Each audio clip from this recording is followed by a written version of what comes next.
This is Random Clock Talk tape number 12 by J.M. Huckabee. Huckabee is a master clockmaker certified by the American Watchmakers Institute and a fellow of the British Horological Institute. We're going to talk about the tools used to make gears for a moderate size clock.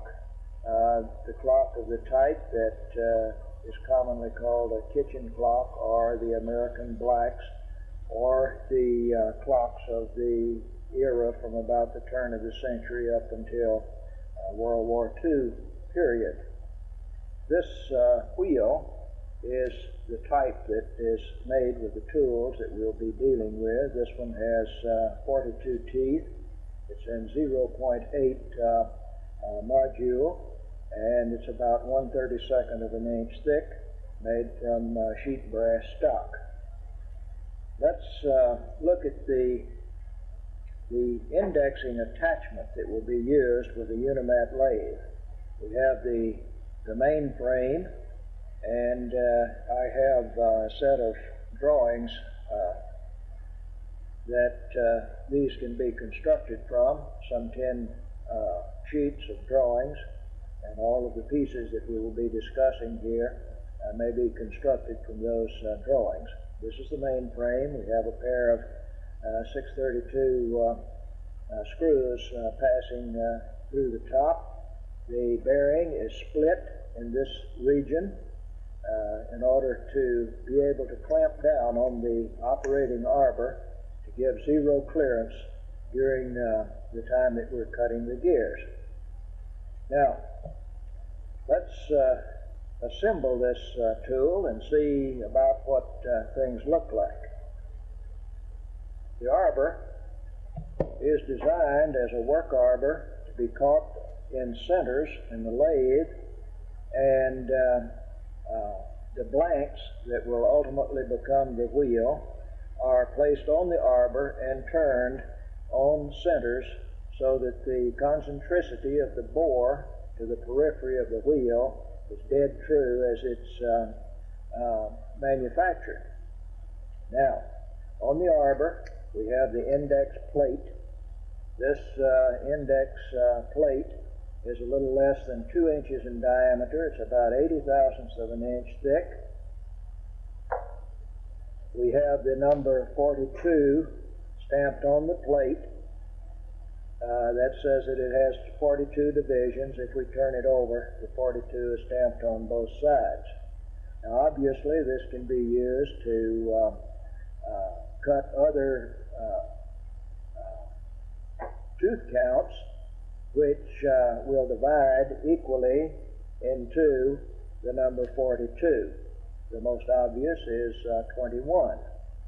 And the next most obvious is that we could use this for a 7-tooth pinion, stopping every 6th space, or a 6-tooth pinion, stopping every 7th space, and etc.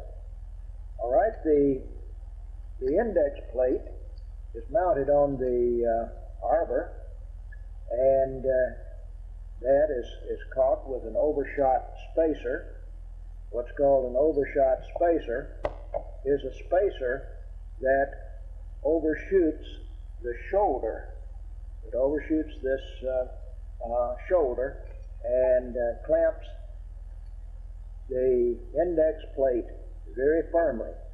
It is necessary in the construction of this that this be skin tight on the arbor, no slack in the joint line, and that the concentricity to its axis be absolutely perfect. The overshot spacer and the nut, and we will pull that up with a wrench. We want that to be very tight, because if the index plate slips on the arbor, then we have a fallacy in the division of our teeth. All right, we set this into the main frame, and as the teeth are being cut, the cutting process, we want the slack in this shaft, in this arbor, to be absolutely zero. So we take the slack up in the bearings. These bearings are line reamed and very close fit to that shaft, but we want to take them up to zero. We have these little wing nuts that we screw on, and with the split bearing, we can carry that working clearance to zero. For instance, you tighten this up, and then we have the shaft locked up. We want this just snug, but not quite locked up. Something in this order right here. All right. Now let's see how we handle the wheel blank that will become the wheel. This wheel, before the teeth were cut, was simply a disc of brass. When I cut this, I stacked 4 of these wheels, cut 4 at one time, and we have backup plates. The purpose of a backup plate is to support the brass, that is the wheel blank, to give it more rigidity while the cutting is going on. We find this backup plate, which is a 1/16 aluminum, is almost equal to the root diameter of the teeth. We have a family of backup plates, and just for taking up space, we drop on a small one a little larger, the wheel blank. I believe I got out of the camera there. We put on the small backup plate, the larger one, the wheel blank, and we would stack at least 3 or possibly 4 blanks. As the cutter enters the blank, it throws up a burr on its surface. As it leaves, it throws up a burr on the surface. So to get a good, clean, finished wheel, we stack these things, and we use the wheel from the blanks that's in the center of the stack, and they'll come off of the machine absolutely burr-free. Here we're demonstrating. We drop on another backup plate and the smaller one, and now an overshot spacer on that, and the nut that will lock this up. And we lock that up tightly. Be kind to your tools. Use a wrench on these nuts rather than a plier. And we're very, very snug at just zero clearance on this. And this will be used as the fixture with the Unimat lathe to cut that type of gear. Now let's look at the indexing pin and how it's mounted. We have here the block, and the block has some angles cut on the side. We have the support rod for that, and we'll assemble these pieces. The Allen screw here holds this together.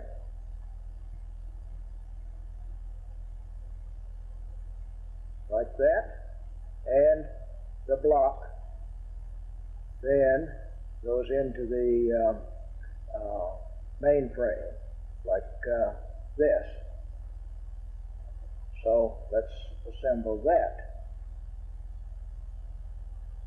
Another Allen screw here, and we have this mounted, and this will hold the indexing pin. If you look at this, you will see that this can be assembled in this side of the frame or in this side of the frame. It will assemble either way. And depending on the lathe that it's used with and how the setup is made, it may be more convenient to index from my right side here than it is to the left side. We'll just assemble right here and take a look and see what we have as we get underway. Our spring for the index pin, this is the index pin itself here, this thumb screw, and it has a very precise fitting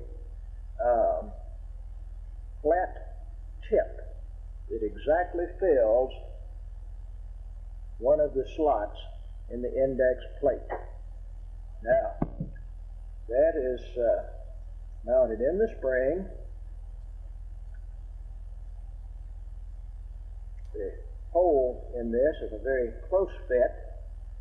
These parts are very precision made for very close tolerances, and have a little trouble getting some of them together here. We put the nut on. Now, ultimately, we will have to adjust this cross keeper here so that it enters straight into the edge notches in the index plate. We'll do this by sight right here for the time being, and we'll probably have to adjust that as we get a little further along. I let that turn a little as I tighten the nut. Now let's turn over and get this in place on the on its mounting block.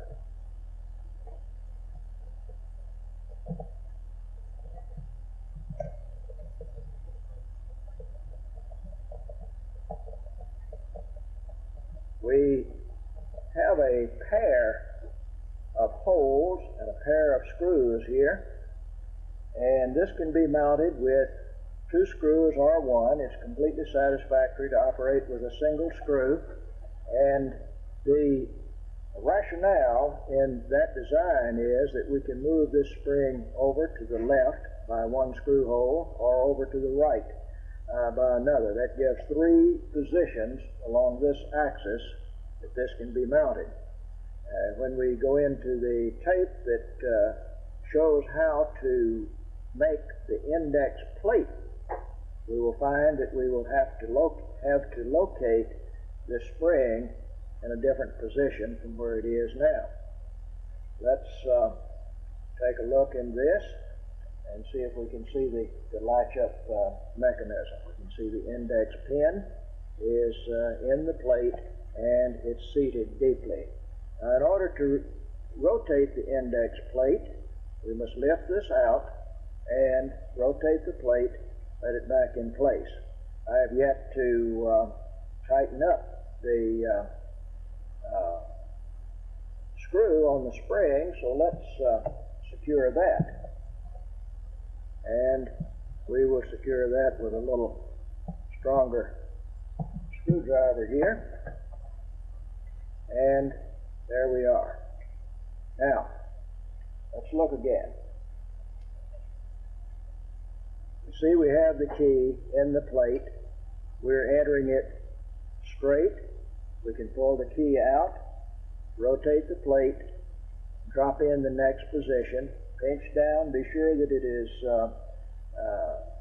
dead firm, and we're ready to go. Now, if we use this fixture, for instance, on a watchmaker's lathe, which it works quite well on the watchmaker's lathe, it requires a 3-way slide for this to be mounted on. We require the 3 axes of adjustment in order to get our cutter into proper position to cut the wheel teeth. Now, when we talk about a 3-way slide, I am not talking about a 3-deck slide. A 3-deck slide typically has a cross feed, a longitudinal feed, and a 3rd deck that can be rotated for some angle. There's an intermediary between horizontal and longitudinal feed. That is not the type of slide that I'm speaking of. I'm speaking of the tool slide that feeds longitudinally with the bed, crosswise to the bed, and vertical to the bed.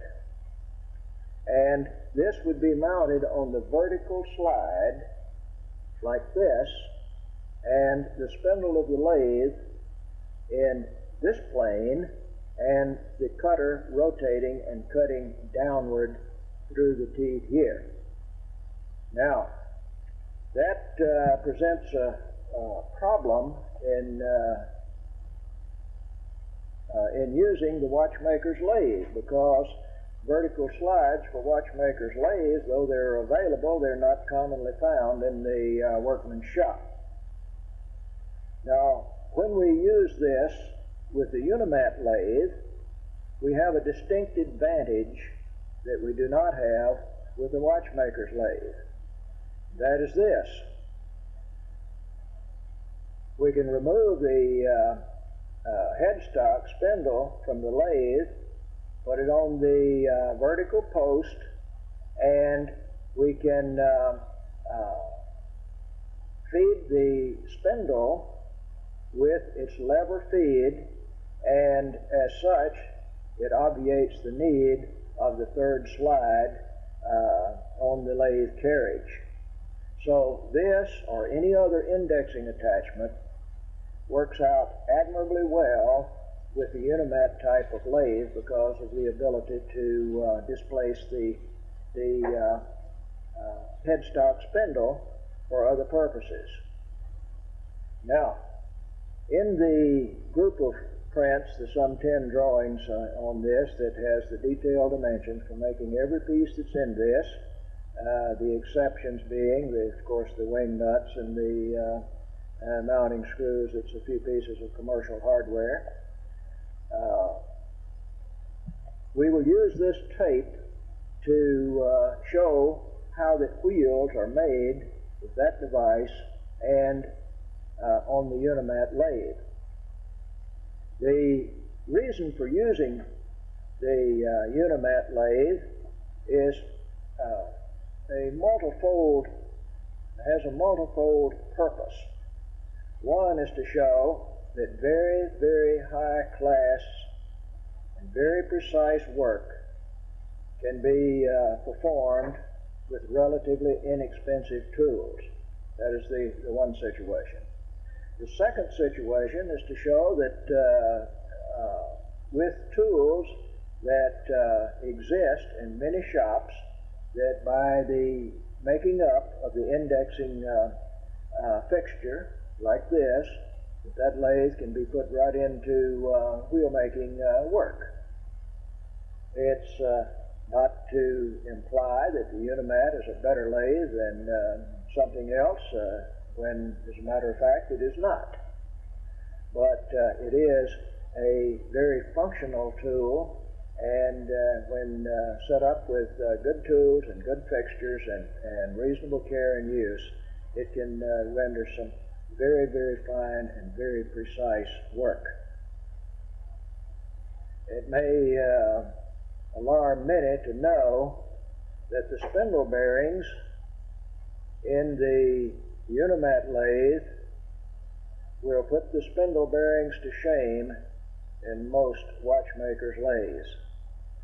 I have a collection of, not a collection, a group that I use of watchmakers' lathes here. I make gears on them, make pinions, make all types of parts. Use them for many, many things. They're well fixtured, and I have a lot of utility from them. But my best Bowley lathe does not have headstock bearings that is as fine as that little Unimat. Neither does my fine Mosley No. 2 or my IME lathes. The spindles in the little Unimat, the bearings in that lathe, are just par excellent. All right, let's talk about the next thing. In order to make gears, we have to have a profile cutter to cut the teeth. These can be made, I've made many of them over the years, but that is a very, very time-consuming job. The gear cutter that you make to cut a gear with is a very precious device as far as the quantity of work is concerned to construct it. So it's best that we purchase the cutters in the outside world. There's quite a number of sources for them. They're not inexpensive, but they're less expensive than hand making them. Now, the next thing is the index plate. The index plate, I suppose, is about like when I was a young watchmaker. I could have balance staves falling out of the cracks of the building. I'd have so many different types of them in hand, and the next watch that come in the door, I wouldn't have a balance staff that would fit it. That seems to be the way of life. I hear people today talking about batteries for electric watches being the same situation. But we have to have the index plate. The index plate has to be perfect if we're going to get a perfect wheel. That's the way it is. It says when we make this up, the concentricity between the index plate seat, the axis of the shaft, the seat that the blank sits on, all of these, this has to be very high quality workmanship making this up. But once we have it, it's well worth the effort in the highest degree of quality and workmanship. The index plate we want to be perfect because we want to make perfect wheels. Now, where did I get this index plate with this 42 stamped on it? Well, that plate once looked like this one. And that's nothing more than a brass disc. And that brass disc, once upon a time, was a piece of brass bar stock. Brass bar stock, 2 inches in diameter, picked up in the scrap somewhere. And this was sliced off with a power saw, caught on a face plate, machined on both sides. The hole was precision reamed to fit this arbor. It also fits the indexing heads that I use on my Derbyshire micromill. Also fits the indexing heads for my IME lathes, for my Bowley, and for my number 2 Mosley. So that blank started out like this. We say, well, how many of them do you have to have? How about this for a stack of them? It's almost 100 in this stack here. And there's some out on the bench here and there. That one's labeled 96.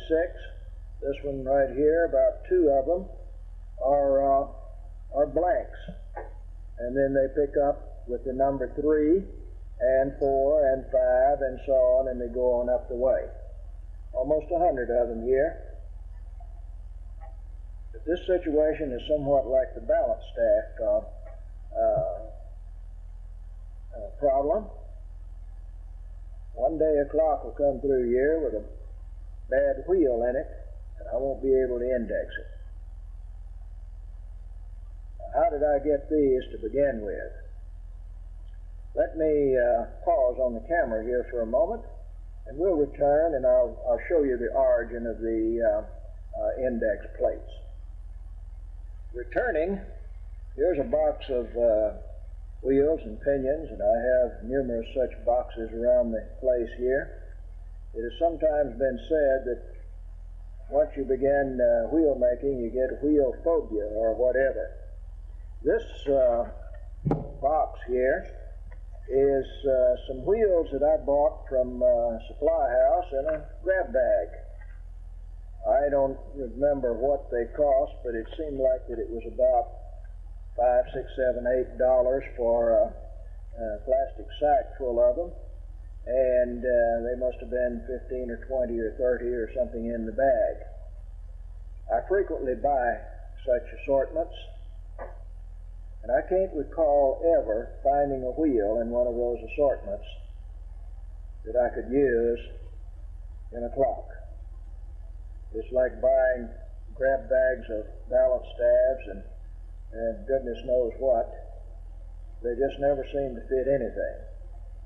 But here's the thing that these wheels do for me. This one here has a 60 on it, a 63, a 48.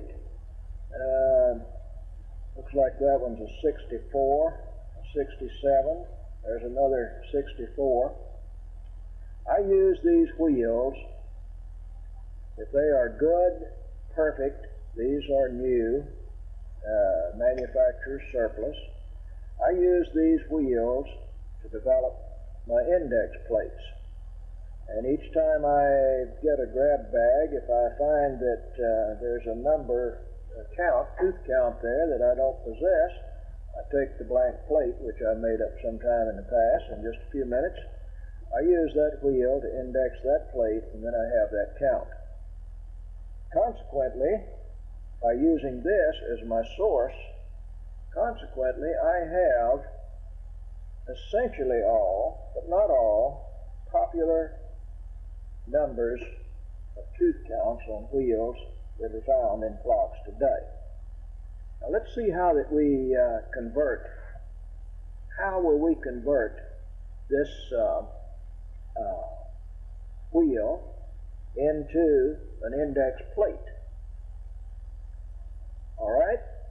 This little fixture was designed with that thought in mind. It was designed such that the person using this would have the same problem that I passed through many years ago. And let's see how we would do that. We said that we indexed here and cut the teeth down there. That's in normal wheel making. We will just reverse that process, and we will index from the wheel here, and we will cut the index plate down there. Very simple. Let's slip this apart.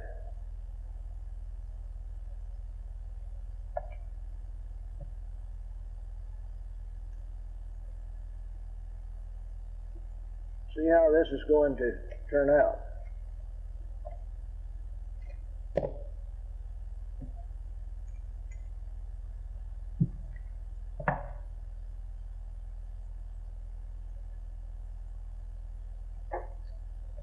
We place on our index plate blank and tighten that up. We set that in the cutting position rather than in the indexing position.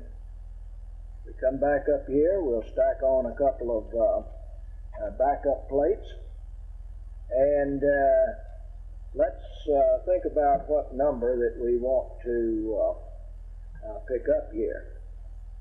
I'll just pick this number 64 because in the Master Clockmaker Certification Program of the AWI, we're required to cut a 64-tooth wheel. As a matter of fact, we're required to cut a couple of them. And the wheels that we're required to cut in that operation is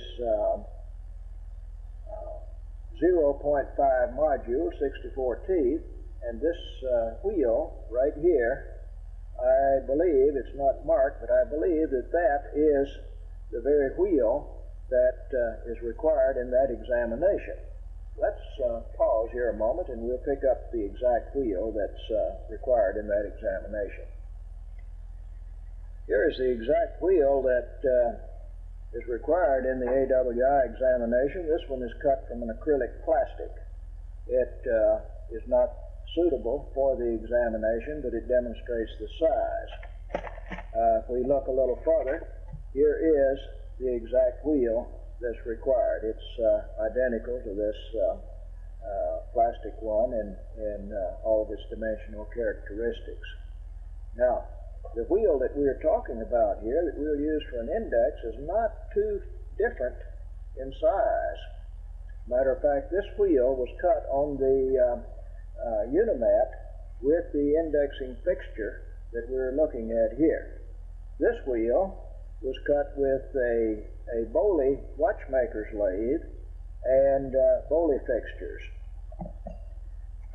Here is what the cutter looks like that cut that wheel. This cutter here passes right through the teeth like that. All right?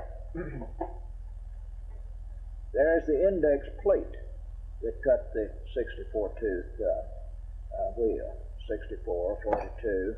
Let's set that aside and go a little further and see what we do here. Now, we must stack this wheel on here, roll this down, and set up our index pin so that we can index in that wheel, and then we will cut the index plate. Therefore, we've transferred this count into this plate. Now, I cannot go further in the assembly of this simply because the hole in this wheel is not compatible to that arbor. Now, what we do about that? What can we do about that, the compatibility of the hole and the shaft? That's something we have to do every time that we cut a wheel. Every wheel we cut, we've got incompatibility with the hole size, this arbor, and the arbor that the wheel will ultimately be mounted on. It says that if the hole is too large, we have to have a hub on the arbor that it will be mounted on. If the hole is too small, this has to be opened up. When we start dealing with this, we come to the most basic machining operation that you can have in clockmaking.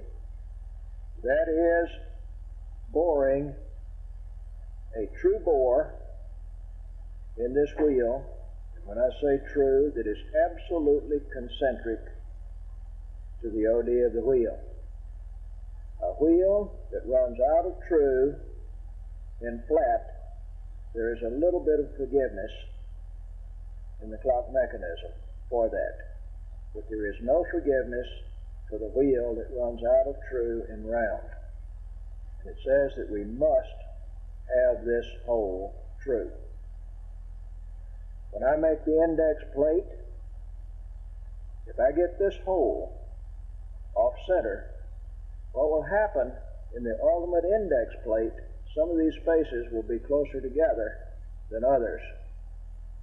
When it's used then to make a wheel, we'll find that some of the teeth are wider than other teeth.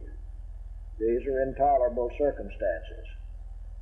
So the care in locating center on this is the first test of the skill in machine work in clockmaking. Now, let's explore how that we would get that bore true. Just imagine in your mind right quick, how would we get this thing true? Many old clockmakers would cement this onto a face plate and then bore that. That will produce an excellent job, provided that we can cement it on the plate true. We may imagine catching it in a bezel chuck or a wheel chuck. And if that bezel chuck or wheel chuck runs perfectly true in its jaws, then we can get a perfect job. But for the most part, that technique will give you a wheel that's almost perfect. Just almost perfect. And almost is not good enough. When I mount wheels, new wheels, I have no problem whatsoever in getting that wheel to run true in round and in flat. And it's because of the technique that I use in doing this. Let's go through the mental process of the technique. In the first place, no matter how true that I think that wheel is, when I make it, I make all my wheels either on the Bowley, the IME, the Mosley lathe, the Derbyshire micro mill, or on the Unimat. I make all the holes either 5 millimeters in diameter or 1/4 inch in diameter. That's the two basic sizes that I use. The big wheels, I make the bore 1/4 inch in diameter. The smaller wheels, I make them 5 millimeters. This one's 5 millimeters here. The purpose in that is that I have a group of arbors that I use. It's already set at that dimension.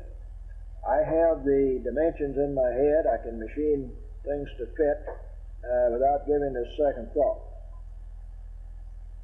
When that wheel is finished, the next thing I do is make a new hub for the shaft that it goes on. Make up a little bronze hub, only takes a few minutes to do that. Press it onto the shaft, and I set those pivots between centers, and I turn the wheel seat on that shaft. The wheel seat on the hub that is on the shaft, with the shaft running on its own pivots. That says that the wheel seat of that hub is absolutely concentric to the pivots because it was cut running on its own pivots. Now, that doesn't accomplish the job unless the bore is perfect in the wheel. Now, how do we get the bore perfect in the wheel? Let's pause a moment till I pick up another tool. We'll see how it is. I learned a technique from an old craftsman, and he was a very aged man when I was a youth, and I'm an aged man now. It was called turning in a box. Turning in a box. What brought the subject matter up, I asked him, what is boxwood? I said, Mr. Carson, what is boxwood? I hear about boxwood slips and boxwood case dies and boxwood this and that and boxwood sawdust, and I really don't know what boxwood is. And Mr. Carson was aged and hard of hearing, and he said, son, he said, a boxwood is a box made out of wood. Well, he was kind of pulling my leg, but he went on to explain about it, and I want to show you about turning in a box. Turning in a box is the simplest process that you have ever used in your life. It is the nearest to being absolute of any workmanship that you will ever be able to handle. This is a faceplate from the little Unimat lathe. I think that it might have been called a sanding disc or faceplate or hole for driving dogs, I don't know what. This is a piece of plywood about 1/4 inch thick, scraps. I cut out a few of those on a bandsaw, lay this plate on it, draw a ring around it, cut out a little stack of them on a bandsaw. Drill the faceplate, 3 little short screws. Now, let me turn this over and you see what's on it. Can you tell what's in that? Can you see that that is a wheel and a pocket? That wheel there says 0.8-44. That wheel is flush with the surface of the pocket there. And that's what I used when I made a 0.8-44 tooth gear that I replaced in a clock very recently. Watch this. Wrong screwdriver.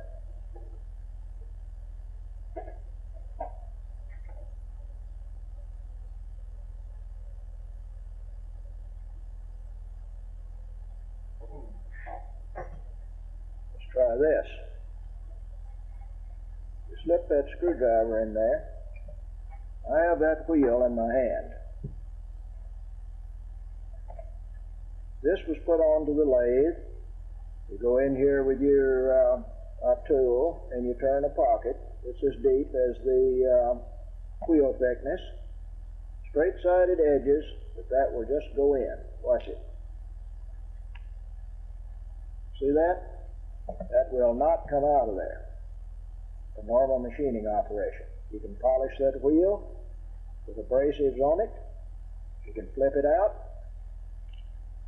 turn it over, put it back in,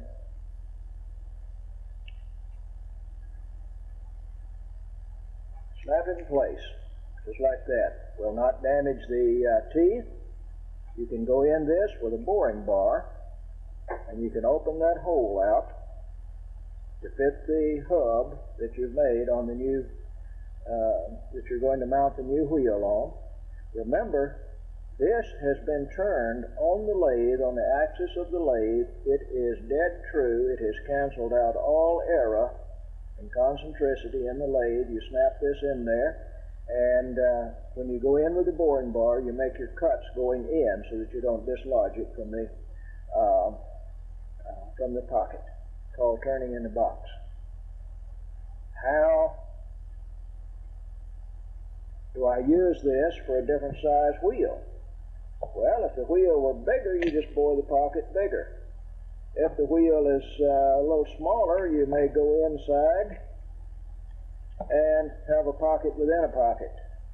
If you must trial fit an arbor in this, drill the hole right on through so that the arbor can pass on up into the headstock of the lathe. You lock that in there, much like this. The way I lock them in, that if the fit is perfect, you don't need anything to lock it in. I just touch my finger to my tongue, wipe it around it like that, and instantly that wheel's locked in place. It's the most perfect turning technique that I have ever used. Do I use it? You bet I use it. Every wheel I mount, that's the way that it goes. Another piece of wood ready to go. Here's a wheel. This one says .564. That was in that group of the AWI samples that I made. That's another blank. Look at this. This says R34 by 1.157. What is that? That's one of the last escape wheels that I made and mounted. This was done on the Unimat lathe. What these numbers mean to me: R34, that's a recoiling escapement wheel. For a recoiling escapement, has 34 teeth. It's 1.157 inches in diameter. And that wheel was polished right in that pocket. Not this one. This is one of the extra ones that was cut in the stack. And the bore was opened up to fit on the shaft. So that's the turning in the box technique. That's the greatest thing that has ever happened to a clockmaker when it comes to getting precision wheel fitting. Let's set these aside and talk about what we will do here.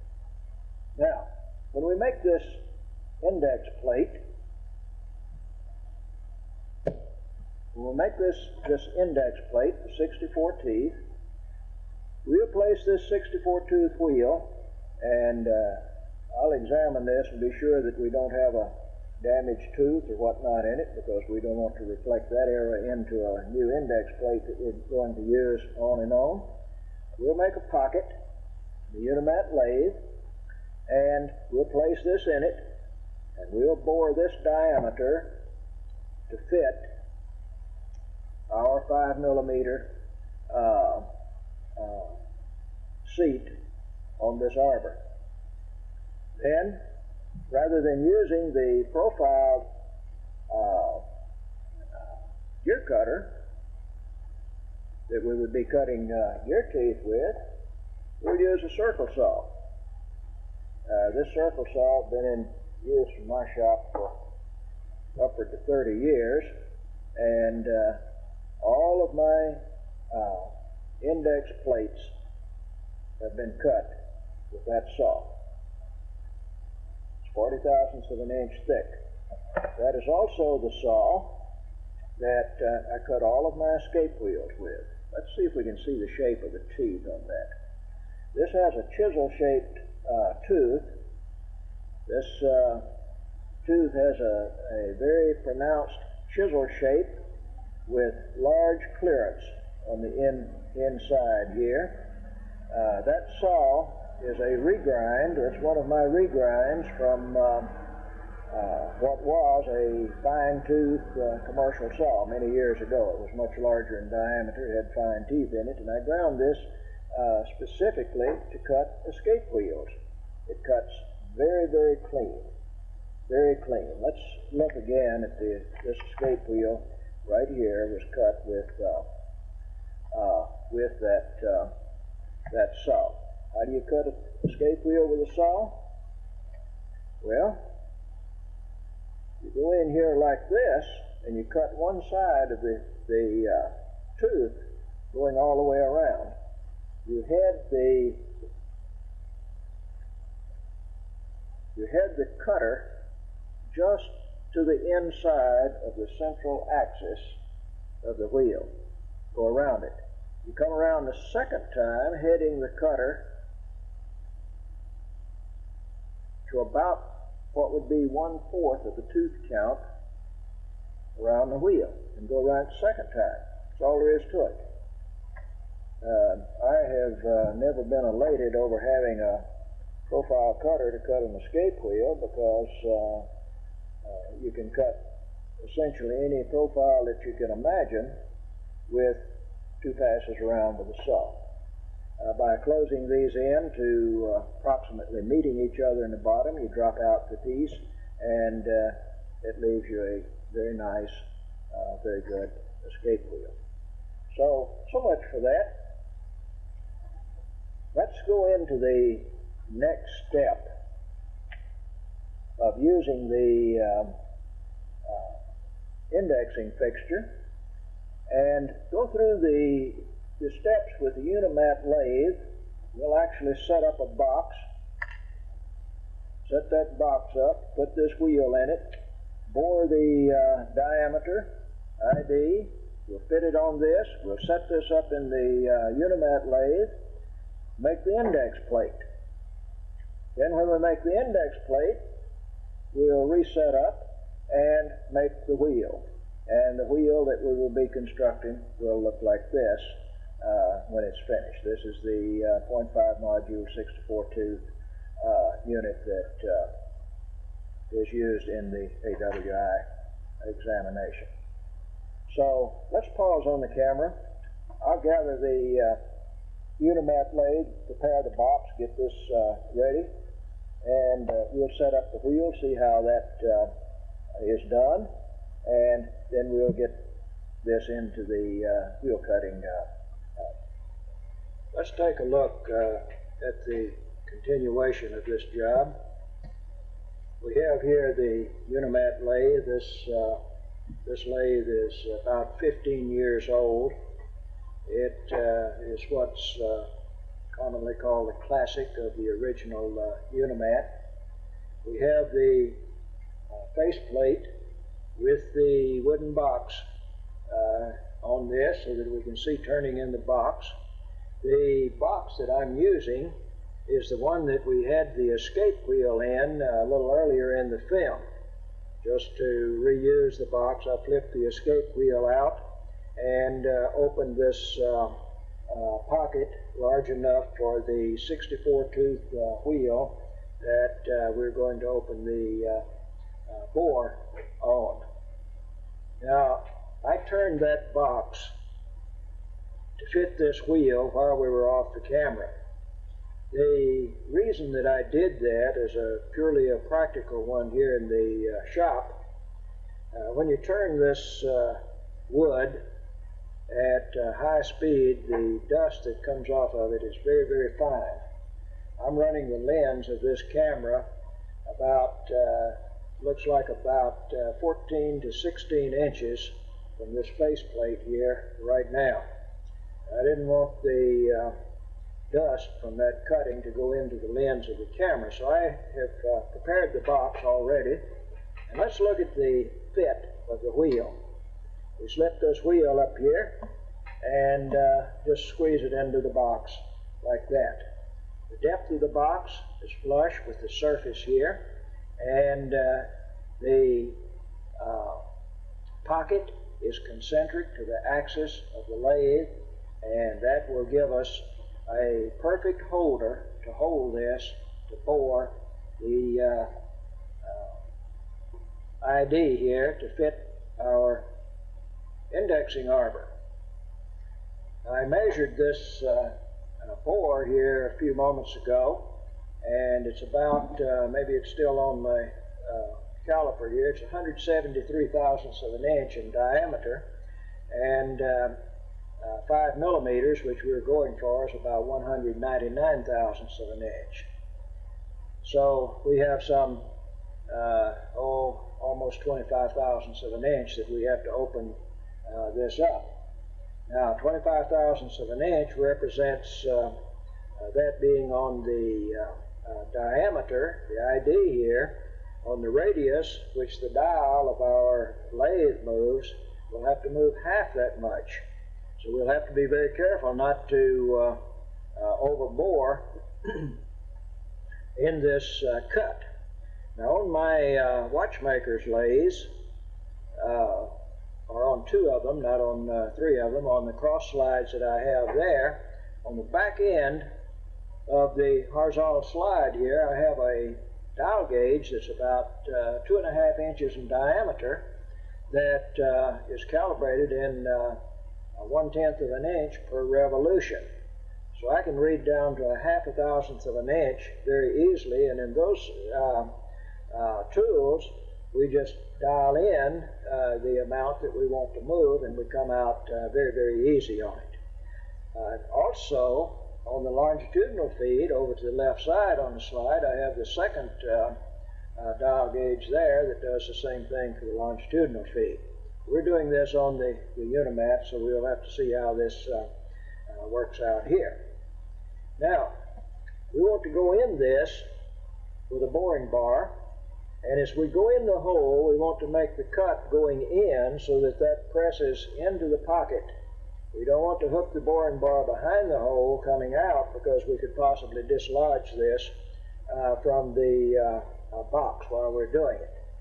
So we will make the cuts going in, back out, make the cuts going in again.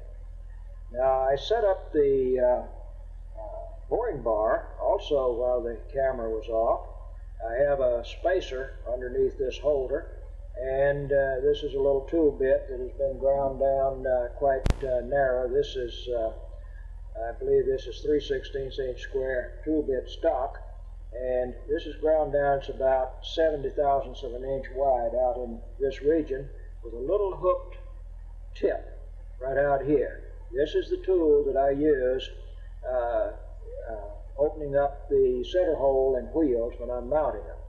Now, on this lathe, I cannot mount that tool bit with the holder turned in this direction as we normally will, because I can't get in far enough to get behind. So I have to turn the tool holder what appears to be backwards, like this, to go in there.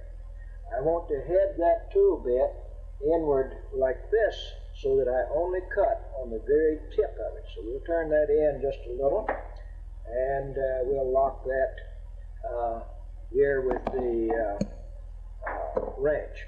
Now we're ready to go into this hole and make the cut.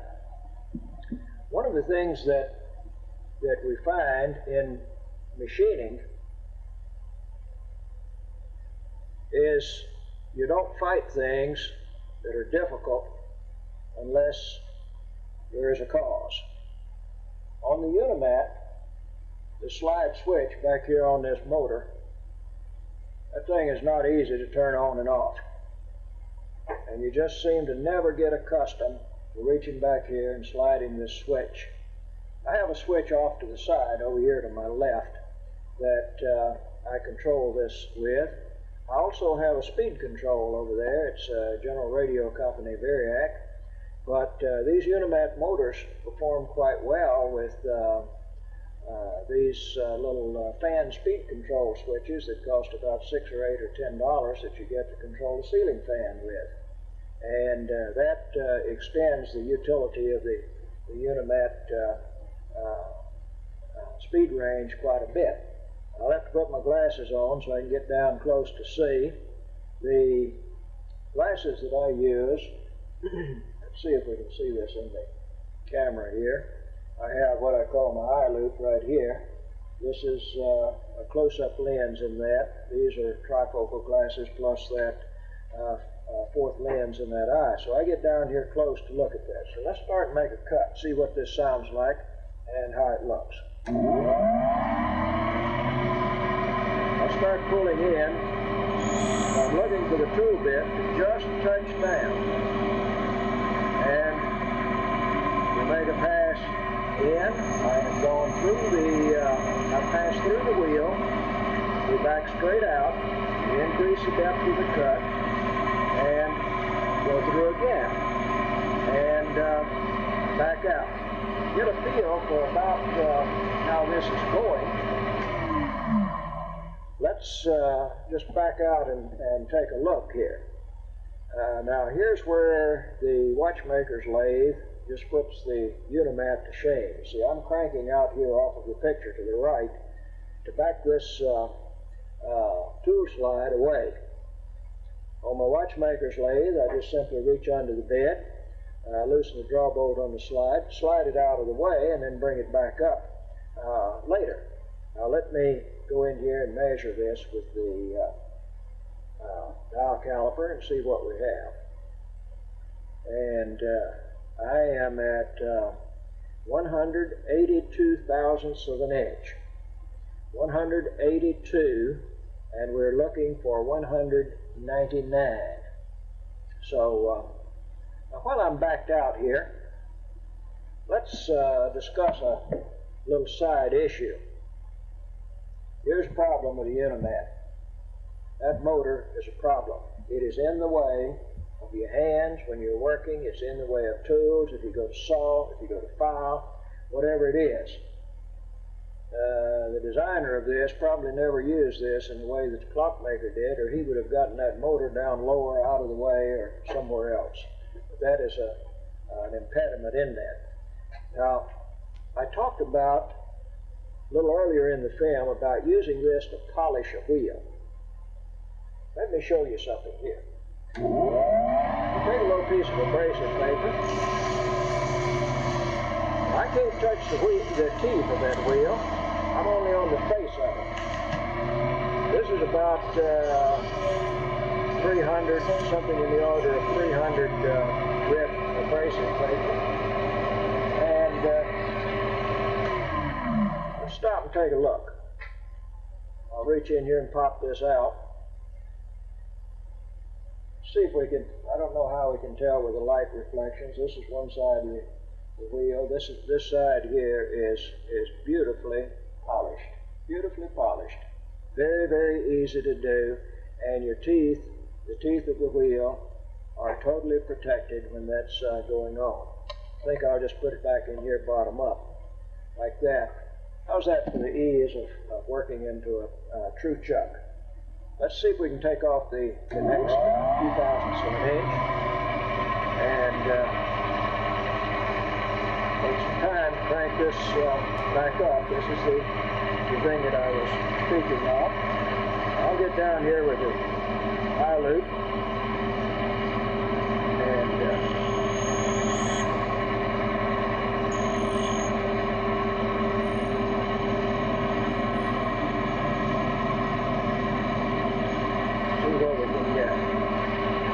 one pass through, we pull up and make another. Let's back out and see what kind of results I'm getting. And we also want to discuss how how do you make a judgment cut? If you have no measurement instrument in there, how do you make a judgment cut of how deep you're going? Now that's something that the more you do, the easier it is to be a success at. And I only pulled out about 5/1000ths of an inch in 2 passes there. I knew that I wasn't going near the limit.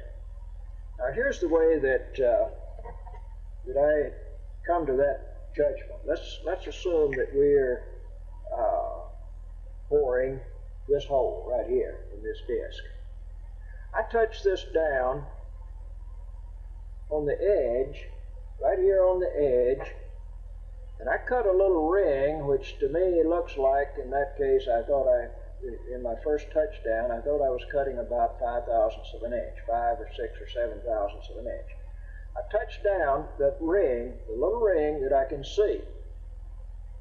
Then, in 2 passes, I went inside until I removed that ring. You see, that gives me an external view of what I was removing from the hole before I actually cut the hole. So that's one of the judgment situations there. Let's pull up and do this again. And again, backing the slide out is one of the problems with this. It's not a problem, it's just not as quick as some other tools.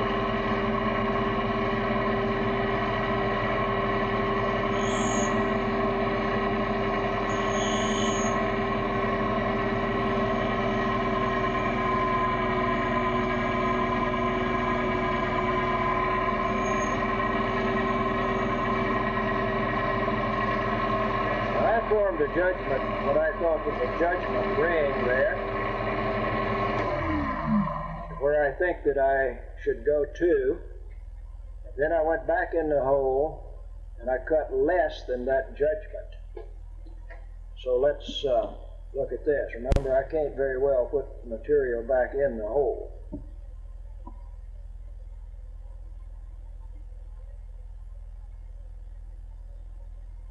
And I only pulled up I have about 6/1000ths of an inch to go.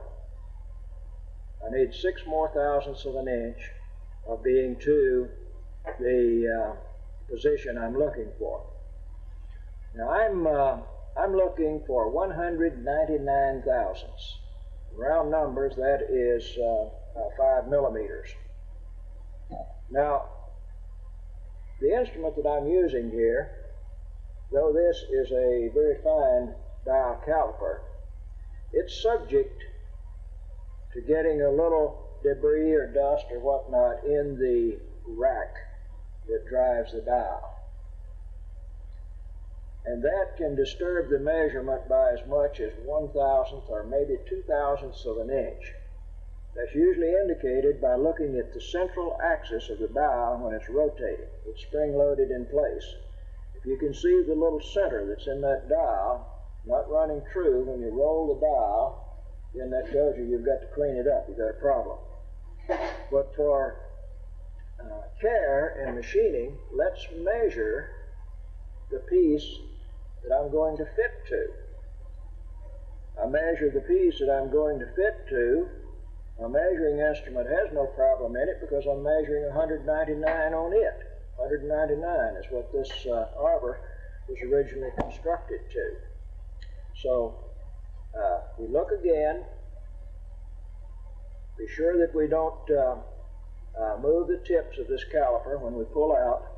And I need to go 6 more thousandths of an inch. That says that I need to take a judgment cut, 3/1000ths of an inch deep. 3/1000ths of an inch deep. Now, that may not be easy to a person on the first try, but that's not an alarming situation to work with at all after you've spent some time with machine tools. But one thing I can tell you up front, if that tool bit is not extremely sharp, you can't cut cuts that fine. All right, we'll go back in and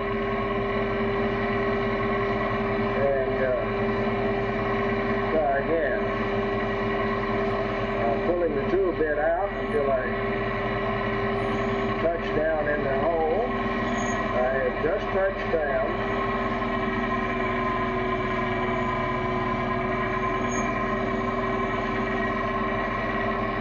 And let's see what we have. I'm not going to touch the horizontal position there after this one. I suspect that I'll have to make another cut of 2 or 3 thousandths of an inch. Let's back out and see what this is like.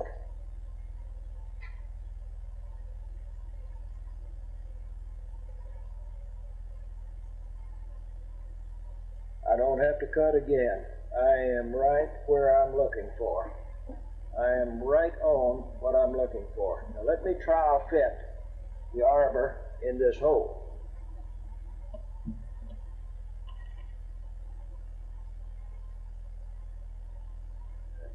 And I mean that is skin tight in there. Now, next thing we'd like to do is to break that edge ever so slightly so that we can pull our overshot spacer and our tools down solid against that. And to break that hole entry, the easiest thing to do that with is a handheld graver. A handheld graver. And a handheld graver just doesn't work good at all on a Unimat lathe. It's just not as convenient as the T-rest is on the watchmaker's lathe. I could have already cut this with a T-rest on a watchmaker's lathe while I'm pulling up here in position. And when I get up in position, I still am not there. So let's pause and I'll pick up a tool that will permit us to do that, and we'll see how to handle this with a handheld tool. Let's return with the handheld graver, and let's speak of the graver a moment. I have piles of these things. When I sharpen these things, I usually sharpen a big handful of them. This is made of just a piece of wooden dowel from a hardware store. This is a piece of cartridge case, large pistol cartridge case there for a ferrule, hole drilled in it. This is a piece of 1/8 inch square high carbon steel stock. It's driven about this deep into the graver handle, and it's about as hard as, about the hardest thing you can cut with a file. The tip end of the tool was shaped on a grinding wheel, and then it was heated hot and quenched in water. The tip, about the last 1/8 of an inch, was hardened as hard as quenching a hot piece in cold water would go. Then this is finished off with a stone. And I have many, many different shapes, many of these, and they are very successful. This double-ended pin vise. We lay the double-ended pin vise up here.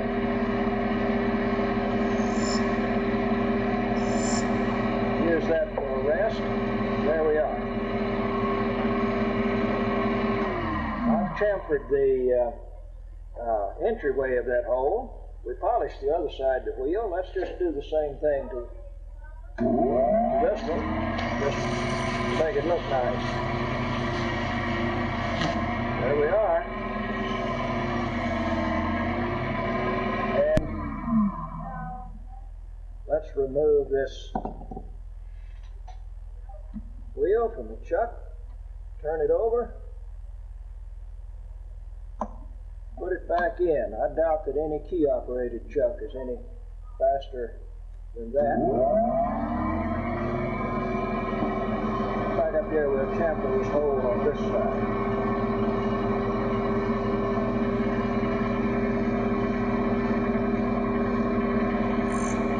There we go. Touch this with the abrasive again.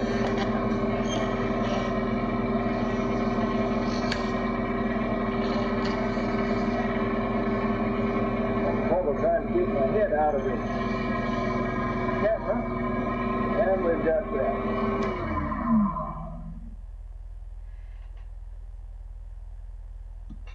And we're out of the chuck. Beautiful fit.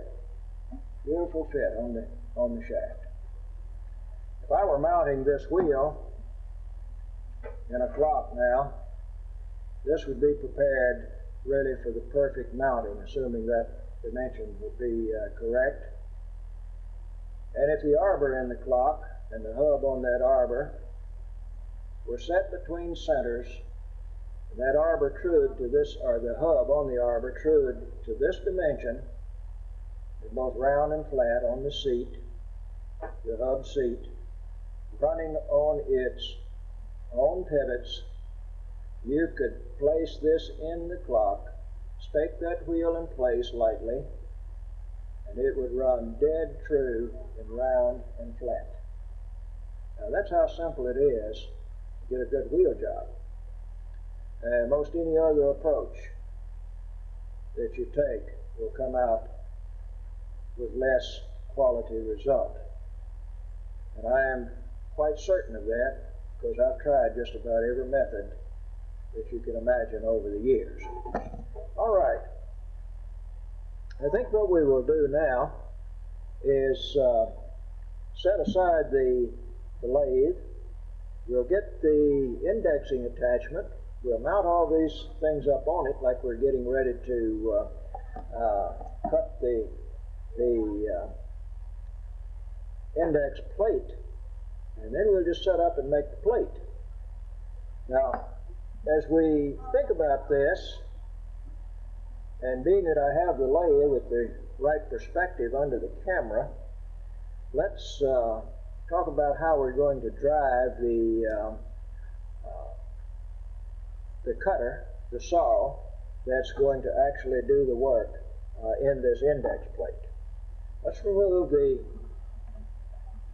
our box chuck, and we need to clean out this spindle here. I'm going to have to blow that out and wipe the inside of that spindle. So let's pause and do that. All right, we have the spindle clean. Now let's look at the saw situation. We glanced at this saw a little earlier. Let's look at it again. This arbor is made to fit inside the Unimat spindle. This arbor has no practical value in any lathe except the Unimat, and that Unimat being this Unimat. Because when I turn this arbor, I turn these dimensions to be skin tight inside this spindle. So it fits this lathe and this one only. Then I place that arbor in the lathe with a draw bolt, and I machined the cutter seat, and I machined the center on the tip end out here. So I have a true center out here as a locator. I have a true seat for the saw to sit on. When the saw is resharpened, it is ground in an indexing attachment using a grinding wheel as the cutter. And I sharpen the saw, and it's placed onto a true spindle. So the saw is not as dead perfect true as the wheel that we have here, but it is very, very close. Now this slips right into the spindle here, and I need to get my glass here and look for something. Right there. When I machined that cutter seat out here, I have a little prick mark on the spindle here. When I machined that, I pricked a corresponding mark right here. And each time that I use this, I locate that spindle in the same position that it was originally machined on. So we have a perfect hookup. Now, I have a draw bolt to go in this, and we'll locate the draw bolt. Excuse me for reaching across the camera. I had it on the other side of the bench there. Here's the draw bolt, the draw rod, the nut. This is machined as a skin-tight fit to the outside end of that headstock. We screw this in here, go down into here, line up our markers, and we tighten up tightly. Now we have the true running saw. So while we have this sitting here, we have the view of how that we get our cutter in place. I have a second spindle, and I thought I had it right here in this little tray, but I have the second spindle which carries the cutter that we will cut the wheel teeth with. The two spindles are not interchangeable. Remember, this one is a 1/4 inch cutter seat, and the one on the profile cutter has a 7mm seat. The spindle on the indexing head over here, where the wheel blank goes, remember, is a 5mm seat. All right, let's pause for another setup. Looking at the assembly of things preparing to go, we have a small and a larger backup plate against the 64-tooth wheel that we're using as our reference. We have the larger and the smaller backup plate on the other side of the wheel, the Overshot Spacer, the nut, locking it up. We have set the index pin to lock into this, and now you see the reason that this is made with a support rod that telescopes through the mainframe, and that telescopes through there so we can pull in and index into a smaller wheel. All right, this is pulled in somewhat.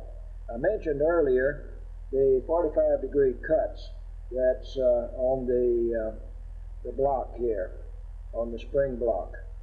But I didn't discuss the purpose of those cuts.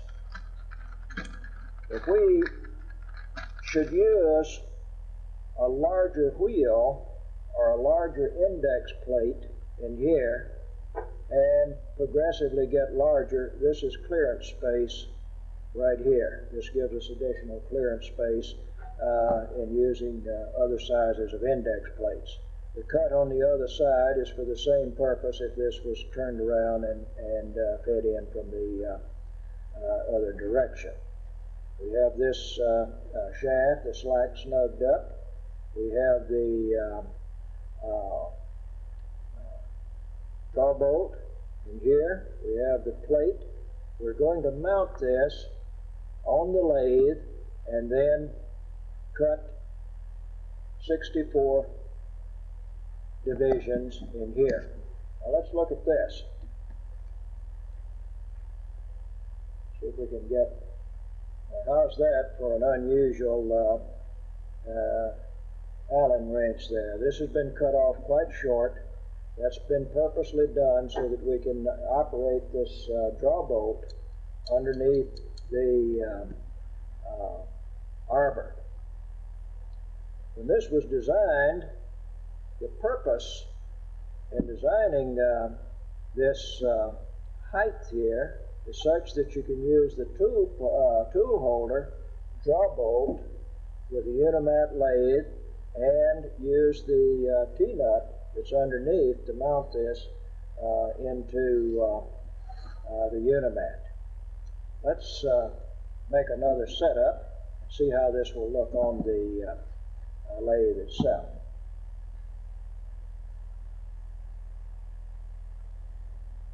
Here we have the indexing fixture mounted on the tool slide of the lathe. We're very careful to get this parallel to the frame, parallel to the travel of the carriage of the lathe. We have the wheel that we're using for reference and the index key and the ability to turn and index here. We will remove the spindle and motor assembly from the head of the lathe and mount the spindle vertically. And this is where we get the great utility of the Unimat lathe. We will run the spindle in the vertical mode. Here's an escape wheel. We'll use this by example. We'll come into the side of this and we'll cut right through here. That cutter will travel right through the disc, through this disc that we have here. It will back out. We will index the head. We will make another pass, and we'll be working in this position. We will have the cutter behind the tool as we look at the lathe. All right? Around this way, we get a front view. The headstock over here will be removed. Stand up vertical. The saw that we see right here will be passing through the back side of this blank. We will have to do that 64 times, and we have the index plate that is virtually good for the remainder of our lives. All right, I'll make another setup now. Looking further, let's discuss a few items on the setup. Early on, we mentioned the true centers that's on each end of the arbor in this fixture. These centers serve many purposes for us, and we will use the center in this end to locate the height of our saw. That saw will pass through. We want the saw to be on the axis. We want the saw on the, not on the axis, but on the radius of this cutter so that we cut straight in toward the center. The way we do this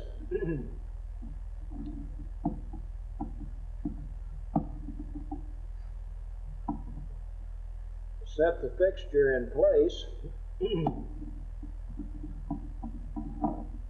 and turn to the side. Turn to the side. We're looking at the saw here, and we want to point to that center. And we looked here, and while the camera was off, I adjusted the height right here. We're out of the picture on the height adjustment. We'll have to look at that a little later. But I adjusted the height of the cutter to the center. All right? Let's turn around and pull the fixture into place and tighten its draw bolt. And we have that. I'll turn another position. Let's see if we can see the cutter location. Tighten this head up here again and remove the handle. We want the cutter. Let's move the camera a little higher. About like that. We want this cutter to go about 80 thousandths of an inch deep in this disc. Remember, we're on center height now, and we pull down and take a look.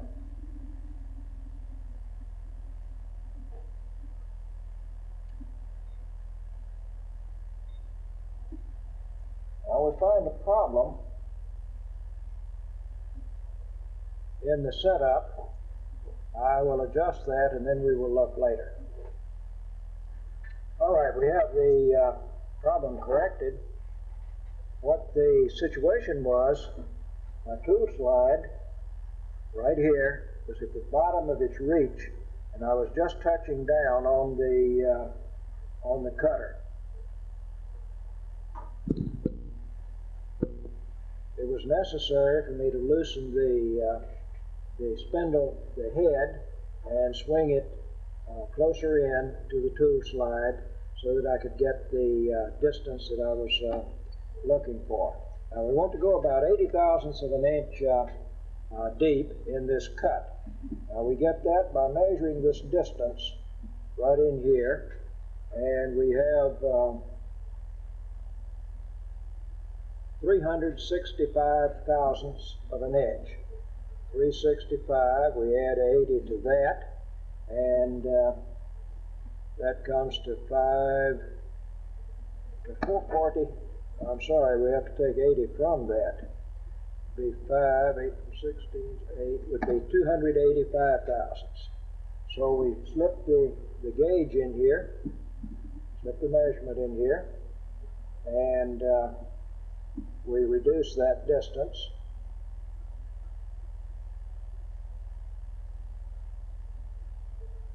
to 285. All right. Now we will be in 80 thousandths deep when we do that. But I've just posed another problem there. That says that my cut will be in a climb feed, and that sharp chisel tooth cutter will grab that blank and lock up on it or tear up. I must back out, get on the other side of the cutter. Let's do that. Back out, go to the other side of the cutter, moving the disc to the other side of the cutter, and we come back in again. Right there. All right? Now, I'll take the wrench here, and I'll lock up the horizontal slide. So it says that that is sturdy, that it will not move. I want to snug up the longitudinal slide. I'll be feeding with the longitudinal slide, and we take all the slack from that. Now let me get my oil, and I'll be back in a moment. Okay, we have our oil. This oil container is a little, it looks like a glass stopper of an apothecary bottle or something. And the lube that I have in it is Dexron 2, which is the material that's used to lubricate automatic transmissions in automobiles. The brush is a little, about $1 a dozen watercolor brush with most of the bristle cut off and most of the handle cut off. Now we take that, put that on the cutter, also on the blank, and we start our motor.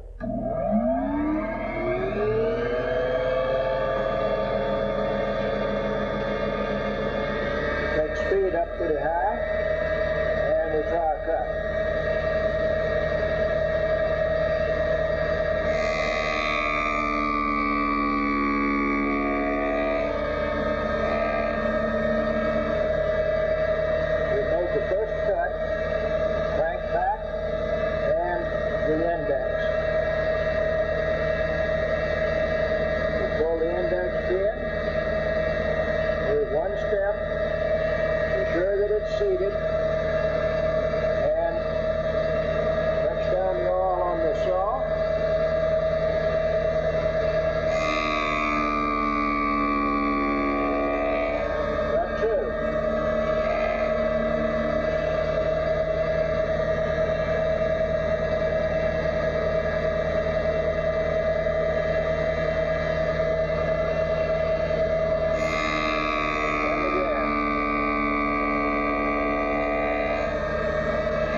I don't see any point in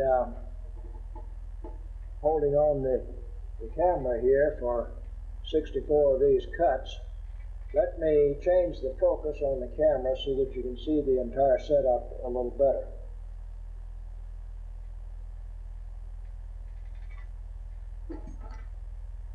Here we have the column. In the back, the column is added onto the lathe to raise the head.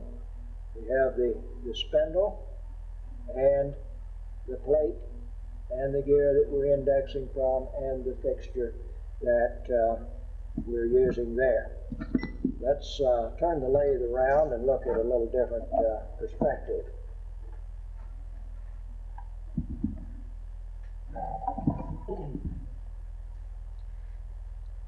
This is looking into the front, the normal operating position of the lathe, and turn a little further, and we can see into the what the headstock change has been.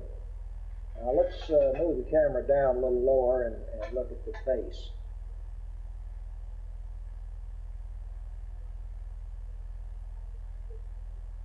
This lathe sits on a little bench-like wooden base. This is about 2 inches high. This is about 3/4 inch landing of wood. And the purpose of this is to be able to sit this on and off of a bench and turn it in whatever position is needed for the best working perspective. There's a lot of merit of fastening the lathe directly to the bench, but I believe that there is more merit in being able to turn the lathe to advantageous positions, and when it's not in use, to set it off the bench. All of the lathes that I have are mounted on sub-bases for this purpose. So we'll pause on the camera. I'll cut most of these teeth. I'll be back when we're finishing up, and we'll see what the result is.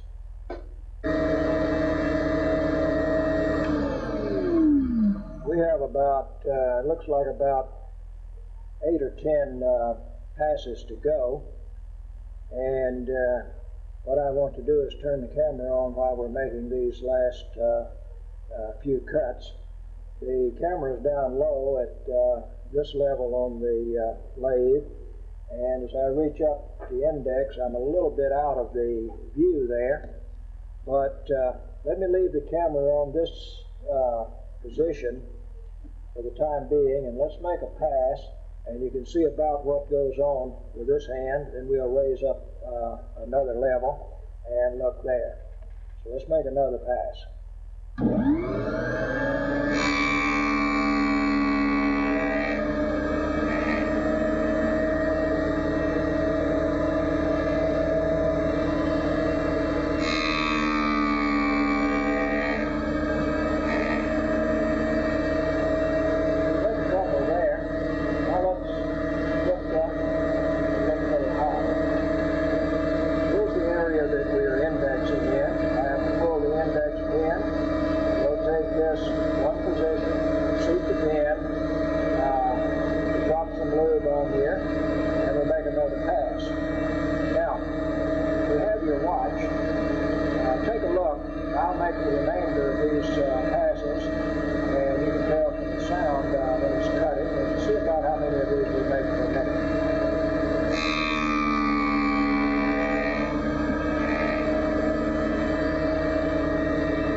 perfectly centered, and that tells us that we had no slip in the index plate or any of the mechanism while we were going.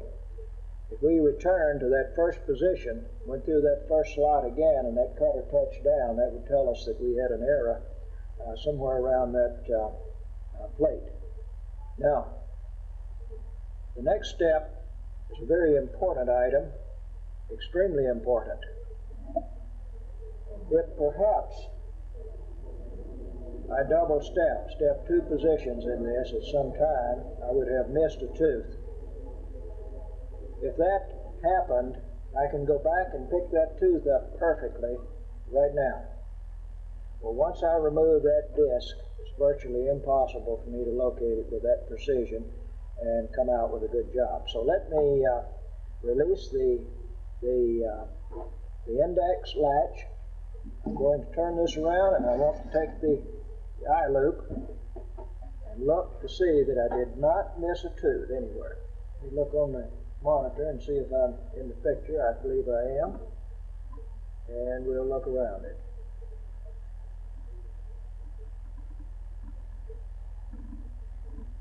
And we're okay. We're okay. Now, when we make this cut, we throw up a small burr on the near side of the cut. We throw up a little bit bigger burr on the far side of the cut. There's burrs, some degree of burr around the outside of this. Now, that burr will need to be removed, and any possible burr that might be turned into the slot needs to be removed. The way we will do this, we could put this in a box, polish it off with abrasive paper like we did the wheel, but we've already learned to do that, so let's use a different technique. I told you up front that this arbor has centers on it so that we can turn things between centers. So what we will do, we'll knock this setup down, we'll slip the arbor out, remove our reference wheel here, we'll slip the arbor out, leave the index plate on the arbor, and we'll set this up between centers in the Unimat, and then we can polish the sides of the wheel, we'll deburr it, the sides of the wheel with abrasive paper, and we will take a soft wire brush. I use some little brushes, and that's not a very good example. It's pretty badly worn there. But I use these little suede shoe brushes, soft brass bristle brushes, and I go around the teeth and brush them gently to remove any feather edge that might be there, so that they're perfectly spotlessly clean. When we finish that, we will yet need to stamp the number on it. The number of this one is 64. It's 64 teeth. We'll stamp that on both sides, and we'll have a finished index plate. The reason for doing this is for instructional purposes. I have a 64 plate over there now. It's not that I need that, but it's a demonstration, and I have the drawings which shows how to build the fixtures, all the pieces. We set up here, we make the plate, and then we'll make the gear that's used in the AWI examination. So we'll pause here, and I'll clean up the bench. There's a lot back over here. There's lots of chip on the bench, the cuttings from this, and we'll pick up the tools. We'll come back and polish. Let's look at the status of our index plate now. I have set the lathe up in the lathe mode of operation. I've removed the arbor and our newly made index plate from the indexing fixture. You recall that we said we had centers on both ends of it. Let's set this in the lathe and clean up this little bit of burring that is along here. We'll use some abrasive paper here. This, the back side of this says waterproof silicon carbide made by 3M Company, 400 grit. We'll use a piece of that. We have a little brass bristle brush. I suspect this is just brass colored bristles. They're soft bristles. I saw some of these hanging on the rack in a Walgreens store this morning, two for $2. I use those for